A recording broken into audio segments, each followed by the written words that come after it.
welcome back on. Nope, back in. Back in. Welcome back into Skippers today. We are doing some mid-season awards. We got to be close to the 80 game mark here, halfway through the Major League Baseball season. So we will be going through MVP, Cy Young, Rookie of the Year, and you want to do Comeback Player of the Year. I'll do that myself. Okay, because one of them is minus 400. Yeah. But the AL one is a closely contested race. So FanDuel, as always, sponsors this video. If you're betting on baseball in Canada, be betting on FanDuel Canada. And even if you're in America, be betting with FanDuel. So we are going to take some of these odds, mix it in, but we're going to choose who we think are the MVPs in all of these player awards. The Yankees are at 81 games. So there were some teams are 81 games. I didn't even know that. I just knew it was the midseason of the minor leagues, so it's got to be close to Major League. Yankees at 81, Dodgers at 81, Brewers at 80. Yeah, a lot of these teams are close to 80 games. All right. So we will begin. Do you want to do AL or NL MVP? We'll start with AL. That's what I started out with here. Okay. So you have Aaron Judge as the betting favorite, minus 190 for the AL MVP. Yep. Gunnar Henderson plus 480, Juan Soto plus 700, then Bobby Witt, Jose Ramirez, Stephen Kwan. So it's really a 3-4 person race, I believe, at this point. Yeah, Jose Ramirez isn't going to win it. Stephen Kwan, obviously not. Well, Jose Ramirez has put together his best season as of right now, but that gets him to plus 2,100. I just don't think he has a chance with these other guys staying healthy. So Jose Ramirez is out. To me, it's a two-person race.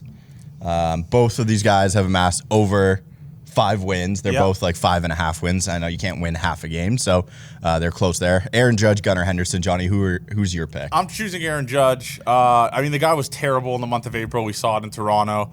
And he's on a legacy run right now, and he's not stopping. 5.5 F4, 29 bombs. He is slugging 700. It's not an OPS. He is slugging 700. And he has a 211 weighted runs created plus, which leads the league.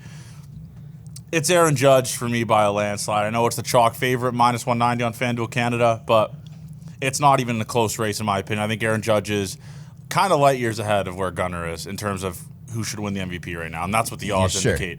I mean, Aaron Judge is, 10 years older than Gunnar Henderson? Gunnar Henderson will win an MVP. It's 100%. Just not this year. So where I'm at with Gunnar, playing way better defense than Aaron Judge is, but not putting up the same weighted stats as the other one. Aaron Judge, 211 weighted runs created plus, Gunnar Henderson, 178. Still an incredible season, playing good defense at shortstop. I'm saying Aaron Judge is the MVP. Yeah, and let's take a deep dive into his splits here. And honestly, sorry, John, the New York media is going to push him as the MVP. It's just where he plays over Gunnar Henderson, probably. Where the votes are going to go to Aaron Judge over Gunnar Henderson if they have very similar seasons, in my opinion. Just to give you an understanding on how good he has been. He hit 125 in March, obviously 4 games, so it's nothing. 220 in April, and this is where it gets crazy. He hit 6 home runs in the first March and April. Since then, he has 17. He has 17 home runs in 2 months. He is hitting 361 in May, 386 in June, 386. This guy is honestly one of the best hitters in baseball. I'd probably put him up there with Ohtani in terms of just pure hitters that are just every single time they're in the box, it's must-watch TV. This guy has a 913 slug in his last 7, 873 in his last 15. It's Aaron Judge for me, man. 1128 OPS, by the way. Absurd. All right. Aaron Judge is our consensus pick for AL MVP at the halfway point. Let's move to the senior circuit. The National League, Shohei Ohtani, the betting favorite, minus 125. Bryce Harper, plus 170. That dropped, by the way. Did it? He was plus 200 this morning. Okay. Did he hit a home run today? I have no idea, but yeah, he did drop this morning. Freddie Freeman, plus 1,700. Marcelo Zuna, Ketel Marte, Fernando Tatis Jr. after. Try and talk. Are you going to talk me out of the chalk favorite here? No, I can't. What Ohtani is doing as a DH is ridiculous. Shohei Ohtani has accumulated, is leading Major League Baseball or leading National League in WAR, and he is a DH, so he doesn't even have the position. No, he gets no help from defense. He gets no help from defense. This is all offense. This is what he is doing. 24 home runs, 320 average, 1032 OPS, 188 weighted runs created plus. He is leading the National League in home runs, average, OPS, and WAR. Pretty good. I don't know how I love Bryce Harper. I want Bryce Harper to win an MVP again.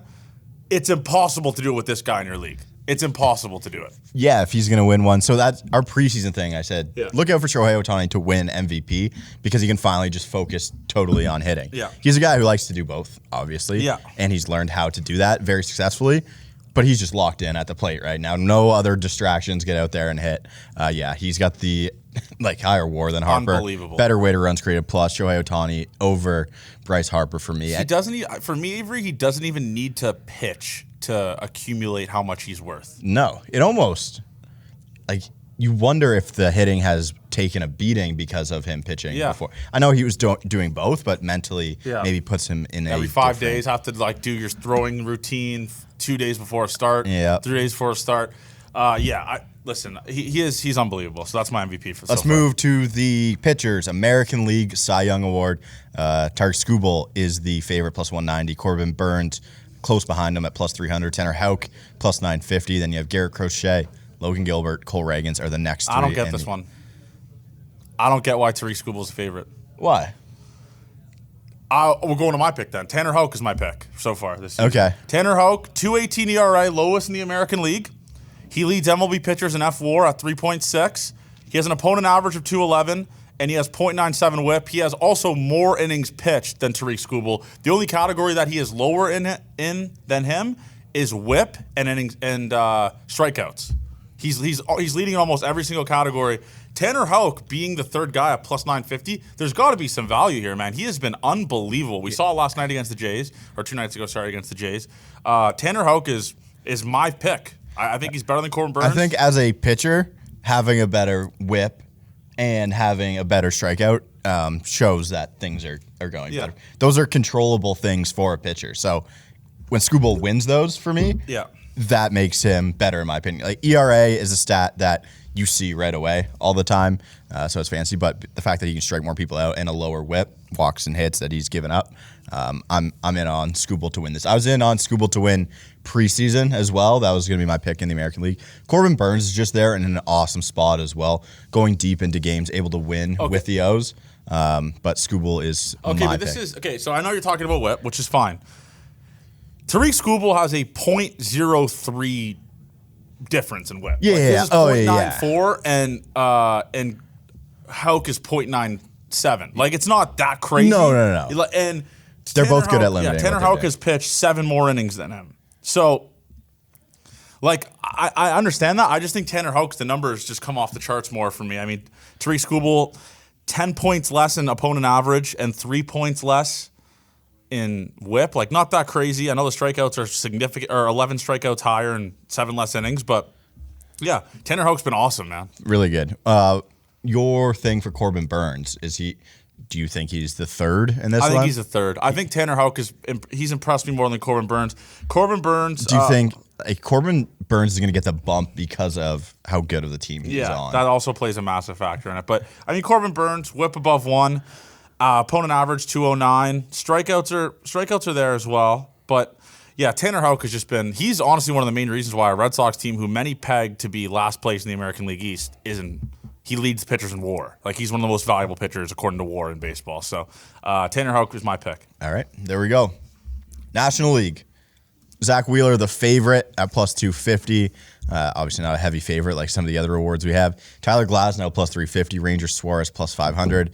And then you go Chris Sale, Max Fried, Sonny Gray are the 3 next in line for the betting odds. Johnny, your National League Cy Young pick. I'm going with the third. Like, how do you not pick Ranger Suarez? Seriously. Ranger Suarez, lowest ERA in the National League by .66, right? Yeah. .66. He also has accumulated 3 F4.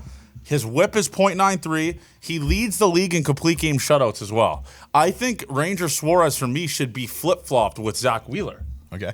Like, Zach Wheeler's stats are obviously really good as well, but Ranger Suarez, out of nowhere, dude. Second in baseball, or second in the National League in whip. He has 99 strikeouts and 98 innings, which is fine.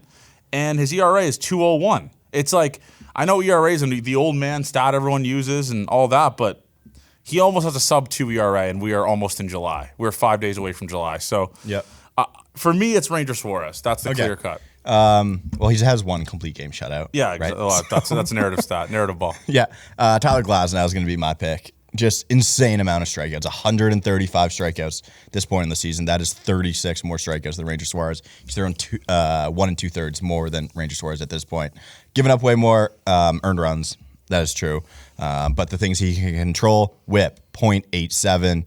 An opponent's average is like 0.25. Yeah. Better than Ranger Suarez as well. You're going to get the bump from being in LA.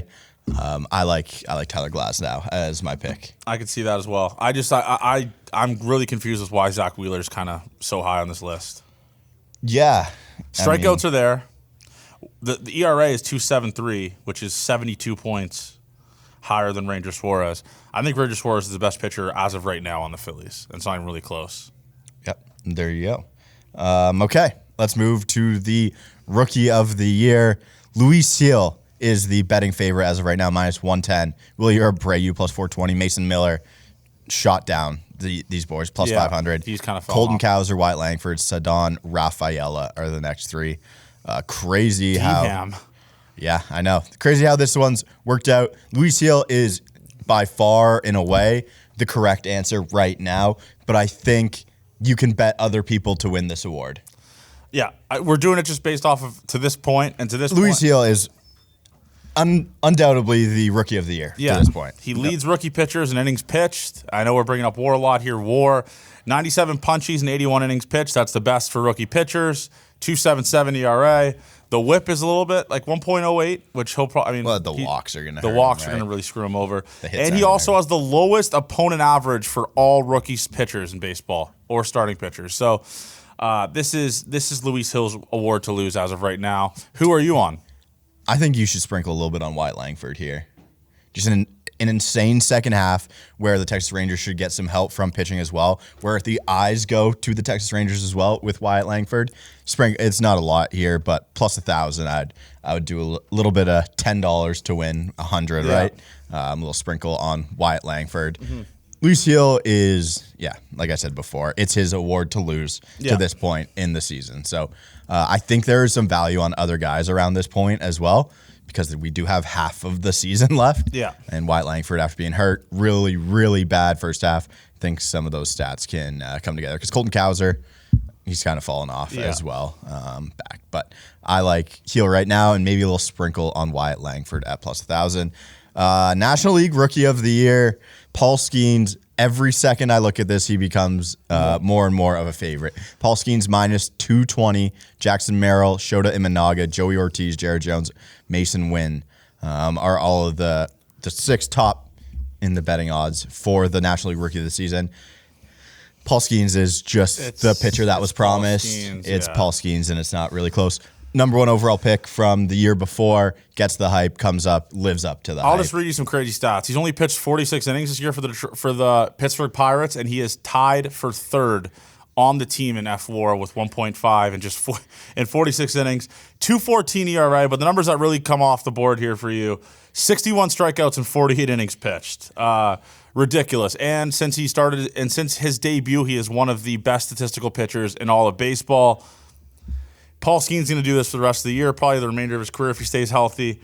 It's Paul Skeens to win Rookie of the Year. I don't know what the odds were preseason. I'm assuming it wasn't really that crazy. He's probably one of the favorites, but no, he wasn't one of the favorites. I don't think, because you had Shota and you had Yamamoto as well. Yamamoto was the favorite. Yeah. Now he's plus 10,000, right? Because of the injuries. Yeah, because he is hurt. So. And Skeens didn't start up with a team. You knew Yamamoto and Imanaga were going to start with the team. So that's where that was at. But Jackson Merrill has found his power stroke as of late. So good. A good player. Joey Ortiz has been every bit worth the return for Corbin Burns. With the Brewers, has been really, really good. Jared Jones as well. So Shota's fallen off as of late. Yeah. The stats aren't as good. But Paul Skeens, that is your award to lose, my friend. Comeback Player of the Year, Johnny. Let's get through this quickly. What do you want to say about this award? It should be Garrett Crochet. For the AL? Yeah, Garrett Crochet, 14th in the league in F4. This is crazy. In his entire career, he's only put up 1.5 F4 combined through his entire career, and now he's already surpassed that, almost double. He's going to double it this year probably. 14th league in WAR. ERA is 3.05. His expected ERA is 2.37, which tells you that he can only get better. 94 innings pitched, 130 strikeouts. This is from a guy who was a reliever who, honestly, he wasn't that great. ERA was high. Strikeout numbers were decent. Walk numbers were high. it's Garrett Crochet here. Jack Flaherty can make the case. Carlos Rodon was really, really bad last year, but what Garrett Crochet is being able to do right now in one of the worst teams in baseball has been unbelievable. So. All right. And any thoughts for National League? It's just Chris Sale. It's Chris Sale. He showed signs of slowing down. He's on pace to surpass the amount of innings pitched he had since 2017. 2.91 ERA is his lowest since 2019. Highest strikeout percentage lowest since 2019. Tied for first on the Braves in WAR. This guy is what a trade from Alex Anthopoulos. Vaughn Grissom is terrible. He hasn't even really played yet. Yeah, he's not great. Yeah. So it's Chris Sale. That's why the odds are there for you right there. Yeah, but Luis Severino could also be another guy. If something happens to Chris Sale, you could kind of take a flyer on because he has been unbelievable with the Mets. So. That is true. All right, so those are our mid-season awards. Thank you to everyone for watching. Thank you to FanDuel Canada for sponsoring the video, and we will see you guys next time.